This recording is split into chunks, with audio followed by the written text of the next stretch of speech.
রাজ্য জুড়ে দুয়ারে সরকারের ক্যাম্প শুরু হয়ে যার সেই চিত্র দেখা গেল কেশপুরের দু জায়গায় নবম দুয়ারে সরকারের ক্যাম্প। আর কেশপুর এলাকার মানুষেরা সেই নবম দুয়ারে সরকারের ক্যাম্পে বেশ ভিড় জমিয়েছিলেন। আর সরাসরি এই মুহূর্তে দুদিকের চিত্র আমাদের প্রতিনিধি দেখাচ্ছে।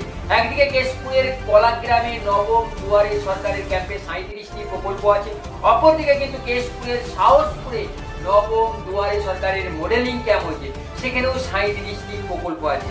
দুই ক্যাম্পে মানুষের ভিড় ছিল খুব উচ্চে পড়া। আর সরাসরি সেই চিত্র খবর দিনের ক্যামেরা পাশে দেখাচ্ছি। কেশপুরের কলাগ্রামে যে নবম দুয়ারে সরকারের ক্যাম্পে গেলেন কেশপুর থানার আধিকারিক এবং পুলিশ কর্তারা। অপরদিকে কেশপুরের সাহসপুরে নবম দুয়ারে সরকারের ক্যাম্পে পরিদর্শনে গেলেন কেশপুরের বিডিও কৌশিক রায়, জয়েন্ট বিডিও শ্রমিক সিংহ।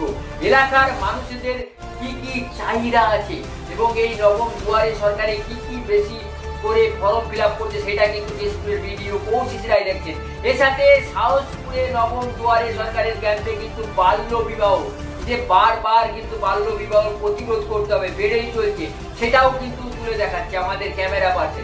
আর এই মুহূর্তে সরাসরি আমাদের প্রতিনিধি দুই জায়গার কি চিত্র তুলে ধরলো এবং কি কি এই নবম দুয়ারে সরকারের মানুষ সব থেকে বেশি ছাড়া পেলেছে তা একবার দেখে নিয়ে।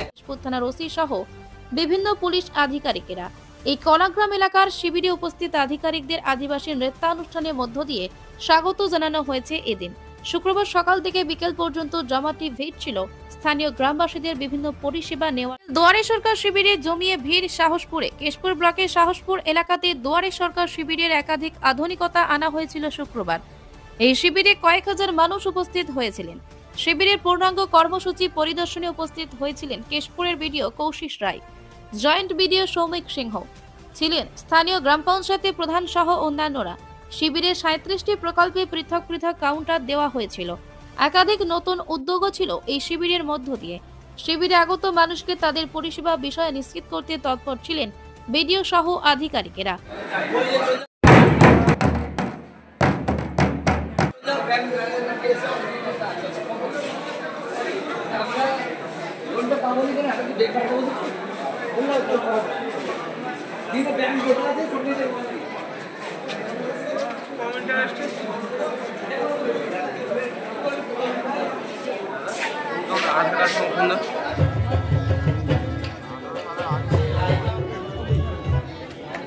আমরা আমাদের